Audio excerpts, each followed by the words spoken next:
আপনারা অনেকে আমার জিজ্ঞেস করুন আমি ঘি কেমবাই করে বানাই। আজকে আমি আপনাকে সেই কথাই কমু আমি ঘি কেমবাই বানাই। প্রথমে দুধের থেকে মাখনগুলো বাইর করে কষলায় কষলায় একেবারে ধবধবা বানাই ফেলাই। এই ধবধবা মাখনগুলারে করি কি একটা ডেস্কির ভিতরে লই, ডেস্কিটা একেবারে জ্বলন্ত চুলার উপরে বহাই দেই একখান গোটা।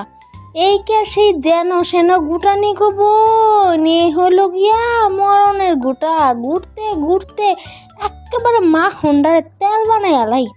এরপর তেলটারে জাল দিতে দিতে যখন সুন্দর একখান গ্যারান বাইর হইছে, কালারটা কি চকচক করবার নইছে, তখন কি আরও একখান ঘোটার স্পিডটা বাড়াই দিই। আর একটা কথা কি জানেন, ঘুরতে গেলে কিন্তু পা হাত সব বেদনা করে, তারপরেও কিন্তু ঘোড়া থামান যাইতো না। ঘুটনি লাগবো মনে করেন আপনি যারা দেখা পারতেছেন না হ্যাঁ রে ইচ্ছা মতো ঘুরতেছেন, হ্যাঁ কথা মনে করে ঘোড়া দেওয়ান লাগবো আর কি, বুঝছেন। তারপরে ঠান্ডা কইরা বইরা আপনাকে কাছে পাড়াই দেই আপনাকে ঘি।